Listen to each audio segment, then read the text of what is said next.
Hello to everyone, जय Hind students. सो आज मैं आपको एक बहुत ही इंपॉर्टेंट बात के ऊपर जो है क्लैरिटी देने वाला हूं। आप सभी के बहुत सारे मैसेजेस आए टेलीग्राम ग्रुप पे या अलग अलग जगहों पे, आप पूछते जा रहे थे कि sir paper two cut off या कितने मार्क्स लेकर आने चाहिए, और पेपर वन में तो इतना इतना स्कोर बन रहा है, आप पेपर टू चेक होगा कि नहीं चेक होगा, या कंबाइंड कट ऑफ मैटर करती है या single single cut off matter करती है CAPF AC paper one paper two की। तो ये सारी क्लैरिटी जो है मैं इस वीडियो के माध्यम से पूरी की पूरी आपको दे दूंगा। आपको करना बस इतना है कि देख लो ये 2-4 मिनट की video, so that you get the clarity कि पेपर वन में कितना स्कोर करना पड़ेगा, पेपर टू में इतना स्कोर करना पड़ेगा, कंबाइंड कितना करना पड़ेगा, और ultimately then you reach to your physicals and medicals, right. So that आप अच्छे से मजबूती से तैयारी कर पाए। जब क्लैरिटी होती है तो बहुत अच्छे से आप मेहनत करते हैं ना, बात सही है। चलिए, तो बात ऐसी है कि पेपर टू की क्या कट ऑफ होने वाली है। तो आपको मैं सबसे पहले बता देता हूं बच्चे कि जो पेपर टू है उसका कट ऑफ जो होता है वो यूपीएससी ने ऑलरेडी मेंशन कर रखा है, विच इज कांस्टेंट। मतलब पेपर टू के अंदर जो कट ऑफ होती है वो मैं आपको बता देता हूं। ये जो आपका पेपर टू है इसकी जो कट ऑफ है वो यूपीएससी अपने नोटिफिकेशन में रिलीज करता है दैट जो मिनिमम क्वालिफाइंग मार्क्स होने चाहिए वो बच्चे के 50 नंबर होने चाहिए। कितने होने चाहिए? 50 मार्क्स। अगर बच्चा जो है 50 मार्क्स लेकर आता है पेपर टू के अंदर, तो पेपर टू जो है उसका जो है फिर उसकी कंबाइंड कट ऑफ होगी, अदरवाइज उसका जो है पेपर टू वो फेल हो जाएगा। इस तरीके से ये minimum qualifying marks paper two के 50 मार्क्स होते हैं, राइट। अब बात यह है कि 50 नंबर लाके तो कोई बहुत बड़ा महान इंसान नहीं बन सकता। वो बात अलग है, एक्सेप्शंस आर देयर। जैसे अजय कुमार जो मैंने इंटरव्यू लिया था, टॉपर टॉक लिया था, उस बच्चे के पेपर वन में बहुत अच्छा स्कोर किया, 150 स्कोर किया। पेपर टू में ही स्कोर्ड ओनली 51 मार्क्स। आप सोच के देखिए, लेकिन he qualified the paper too because 50 number minimum होने चाहिए यूपीएससी के हिसाब से। अंडरस्टूड। अब ये आपको क्लैरिटी मिल गई, पर अब इसके और ऊपर मैं आपको क्लैरिटी देता हूं। क्या?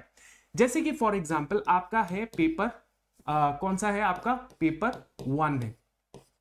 अब पेपर वन में क्या होगा? कट ऑफ होगी, ठीक है। जो कट ऑफ यूपीएससी बाद में बताती है जब बच्चे पेपर दे देते हैं, नोटिफिकेशन में कुछ नहीं होता कट ऑफ के बारे में मेंशन।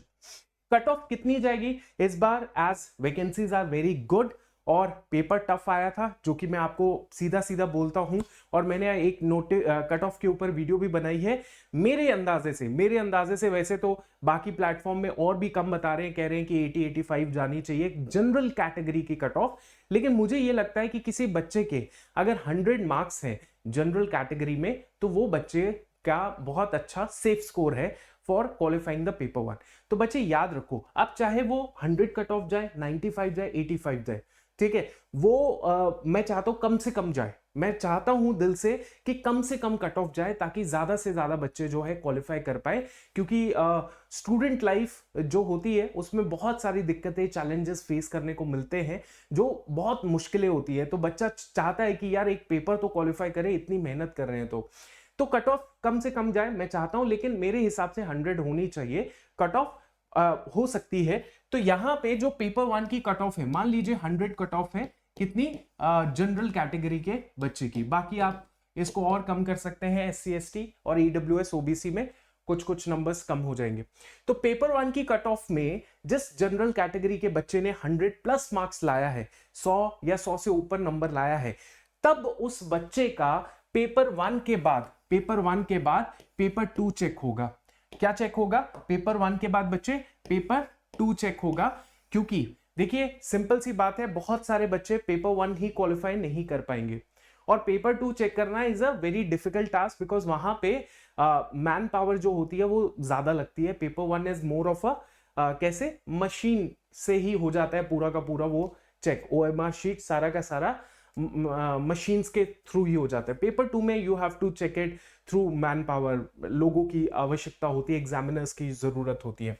तो पेपर वन से जो छटके बच्चे आएंगे पेपर वन की कट ऑफ क्वालिफाई करके, है ना, 100 नंबर गई, तो 100 नंबर से ऊपर वाले जो बच्चे होंगे उनका पेपर टू चेक होगा। जब पेपर टू चेक होगा तो पेपर टू की एक अपनी खुद की कट ऑफ है, दैट इज 50 नंबर। मतलब 50 नंबर तो आपको लाने ही पड़ेंगे। 50 नंबर, 50, 51, 52, 53 जितने भी लाने हैं लेकर आओ। 50 नंबर ले आओगे, 50 नंबर से आप लेकर आगे, यहां पे 100 नंबर आपके आए, यहां पे मान लीजिए आपके 50 नंबर आए, 151 नंबर आए, ठीक है। कितने आगे? 51 नंबर आगे पेपर 2 में और 100 नंबर आगे पेपर 1 में। टोटल कितना हो गया? टोटल इन दोनों का अगर मिला देंगे, यहाँ पे 51 ऐड कर लो, ठीक है। ये तो मिनिमम क्वालिफाइंग मार्क्स है, बच्चे के 51 आए, दोनों को ऐड कर लिया, 151 टोटल क्वालिफाइंग टोटल मार्क्स आ गए उस बच्चे के। लेकिन यहां पे एक और बात होगी, that is there will be a combined cut off also.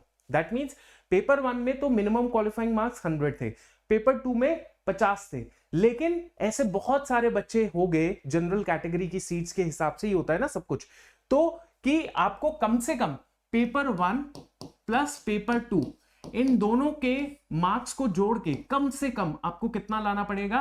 170 marks लाना पड़ेगा। तो उस सिचुएशन में इस बच्चे का 100 नंबर यहां पे आया, 51 यहां पे आया, 151 टोटल हो गया। ये बच्चे का कंबाइंड कट ऑफ क्वालिफाई नहीं होगा। क्यों? क्योंकि 170 मार्क्स जो हैं आपको लाने पड़ेंगे जनरल कैटेगरी में कंबाइंड कट ऑफ की जब बात करते हैं। जब आप कंबाइंड कट ऑफ क्वालिफाई करेंगे तब जाके फिजिकल मेडिकल का कॉल लेटर आएगा, यानी आपको डैफ भरने का मौका मिलेगा। अंडरस्टूड? तो ये पूरी कहानी है। आपको पेपर 1 का मार्क्स कट ऑफ क्वालिफाई करना है, क्वालिफाई करने के बाद पेपर 2 होगा। पेपर 2 में मिनिमम कितना है? 50। 50 से 51 ले आओ, मतलब मान के चलो 51 लेकर आ गए, आप पेपर 2 क्वालिफाई करेंगे। फिर उसके बाद पेपर 1 प्लस पेपर 2 की दोनों की कंबाइंड कट ऑफ बनेगी। कंबाइंड कट ऑफ में मान लीजिए 170 मार्क्स आए, बच्चों के 170 मिनिमम होने चाहिए अकॉर्डिंग टू वैकेंसी। तो यहां पे तो बच्चे का 151 नहीं आया, तो ये बच्चा फिर क्वालिफाई नहीं कर पाएगा। अंडरस्टूड हो गई बात? अब देखिए, बात यह है कि 50 नंबर तो हर बच्चा लेकर आ सकता है जिस बच्चे ने कंटेंट पढ़ा हो और जिस बच्चे ने अपना पेपर पूरा किया हो। मैं बताता हूं 70 मार्क्स 80 मार्क्स किस बच्चे के आते हैं। मैंने पेपर 2 पढ़ाया है, मैंने पेपर 2 के अंदर 6 महीने, कम से कम 6 महीने बच्चों को पकड़ के रखा था। और मैं ये नहीं कहता कि सब कुछ मेरे पढ़ाए हुए में से आया है, लेकिन क्योंकि पेपर 2 इस बार जो है थोड़ा सा उटपटांग सा आया, जैसे पेपर 1 भी आया, paper 2 also wasn't so easy to handle it. पिछले बार जब मैंने पेपर 2 का एनालिसिस लिया था तो मैंने आपको पूरे सेम टू सेम बताए भी थे कि पेपर से आया है, मेरे पढ़ाए हुए में से आया है। इस बार मुझे इनडायरेक्टली बताना पड़ा कि हाँ, ये वाला कंटेंट, ये वाला जो पढ़ाया हुआ था उसका कंटेंट यहाँ पे इस्तेमाल किया जाता है।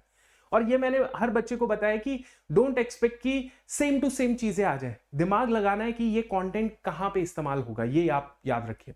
कोई भी बच्चा जो पेपर 2 के अंदर स्कोर करना चाहता है 80 प्लस मार्क्स, 80, 85, 90 प्लस मार्क्स, तो उसको याद रखना है कि पेपर को ऑन टाइम पूरा करना पड़ेगा।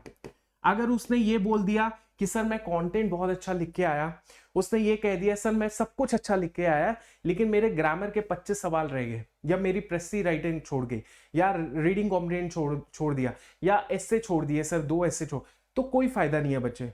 अगर आप 2 एस्से छोड़ के आ रहे हो, मतलब 40 नंबर का आप कंटेंट छोड़ के आ रहे हो, 40 में से अगर कुछ भी लिख के आते तो कम से कम आपको 15 नंबर तो एग्जामिनर देता, 15 मार्क्स तो देता। अब वो 15 मार्क्स छोड़ के आए हो, ठीक है।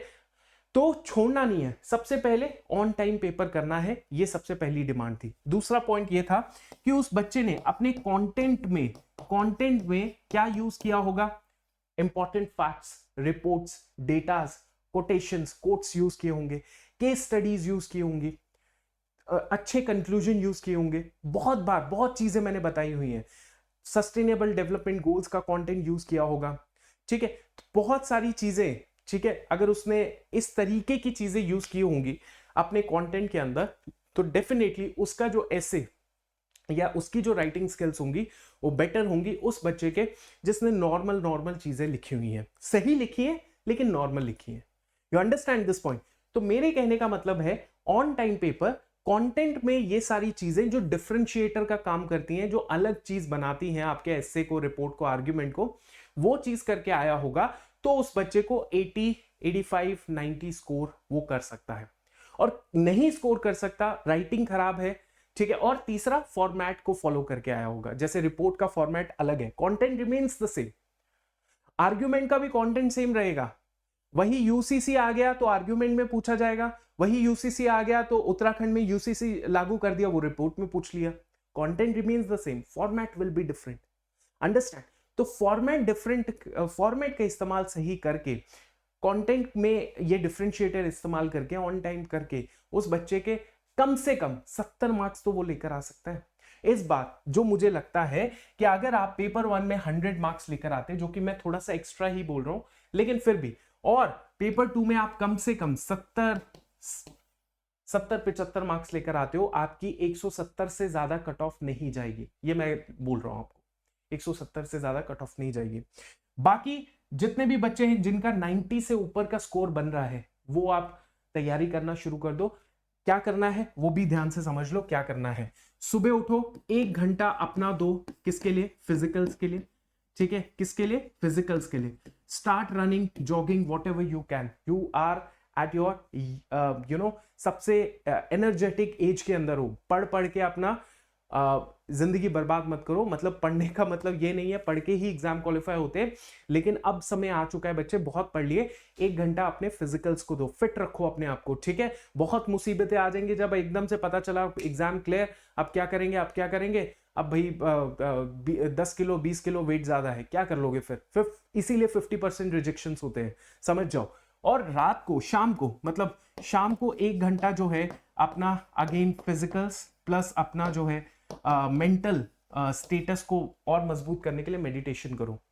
और अगर आप एक बहुत ही देखो, मेरे साथ बहुत सारे टॉपर्स जुड़े हुए हैं, वो टॉपर्स जो पेपर की तैयारी कर रहे थे, फिर फिजिकल मेडिकल के लिए जुड़े, फिर इंटरव्यू तक पहुंचे, आज अकेडमीज में है। I can give you so many examples, आप देख लीजिएगा प्लेटफॉर्म पे, you will get so many examples. सारे पॉडकास्ट लिए हैं, सारे बच्चों से टॉपर टॉक किए हैं। बहुत बच्चे रह जाते हैं, बोलते हैं सर कब लेंगे आप टॉपर टॉक, तो डेफिनेटली जैसे ही जो भी वक्त समय सही रहता है मैं लेता हूं सबके टॉपर टॉक। तो बहुत सारे बच्चे जुड़े हैं। सो मैं आपको बस इतना कहना चाहता हूं, अगर आपको भी फिजिकल मेडिकल्स या फिर फॉर एग्जाम्पल इंटरव्यू की तैयारी करनी है, तो what best you can all do is कि आप जो है मेरे टेलीग्राम के साथ जुड़ जाइए, कनेक्ट रहिए, so that you get the right clarification, सही क्लैरिफिकेशन आपको मिल जाए। आपको कहीं से भी डिस्ट्रैक्ट होने की जरूरत नहीं है, मैं आपको सच्चाई बता रहा हूं। आप यहां पे मुझसे कांटेक्ट कर सकते हैं, अतुल सर अड्डा 24/7, ठीक है? तो ये बच्चे मेरा टेलीग्राम ग्रुप है। इस टेलीग्राम ग्रुप में आई विल मेक श्योर कि I will give your inquiries, whatever you have questions, doubts, उससे पहले ही मैं आपको बता दिया करूंगा करना क्या है, ठीक है बच्चे? तो यहाँ पे आप मुझे ज्वाइन कर सकते हैं एंड दैट्स इट। इससे ज्यादा और मैं क्या ही बोलूंगा। आप इस टेलीग्राम ग्रुप को, चैनल को, जो भी है वॉट एवर, आप ज्वाइन कर लीजिए एंड करेंगे, मेक श्योर करेंगे। मैं तो बहुत कॉन्फिडेंट रहता हूँ फिजिकल मेडिकल और इंटरव्यू में। मैं कहता हूँ this is a cake walk, मतलब कुछ नहीं है, it is a cake walk for that person जिसने सही समय पे सही कदम उठा लिया हो। मतलब जैसे अभी मैं चिल्ला चिल्ला के बोल रहा हूं, अभी मैं बार बार आपको एम्फसाइज कर रहा हूं, बार बार वीडियोस शॉर्ट्स बना रहा हूं कि बच्चे तैयार हो जाओ, तैयार हो जाओ। जिस बच्चे के भी 90 प्लस मार्क्स हैं, 100 प्लस मार्क्स हैं, तैयार हो जाओ। कोई पता नहीं, शायद 89 कट ऑफ चली जाए, तो आप 90 पे हैं तो कोई बात नहीं। मैंने ऐसे भी बच्चे देखे जिनके मार्क्स बहुत बॉर्डर लाइन पे, इंटरव्यू में उन्होंने फोड़ दिया। और इंटरव्यू में तो आजकल मार्क्स भी बहुत अच्छे मिलते हैं, 120 150 में से 120 मार्क्स मिल रहे हैं। तो पता कुछ नहीं है, आप बस अपनी पॉजिटिव तरीके से तैयारी करो। और ऐसा नहीं है कि पूरा पूरा दिन भागना है, अभी सही समय पे कदम उठाओगे तो 2 घंटा अपने दिन के दोगे और बाकी टाइम आराम से अपने चेयर पे बैठ के पढ़ाई करोगे। अपना next target, CDS might be your next target, CAPF 2025 या फिर civil services, whatever the target would be, take the right action at the right time. Understood? Join कर लेना टेलीग्राम चैनल को and wish you all the very best of luck बच्चे। Thank you so much. Jai Hind बच्चे, thank you.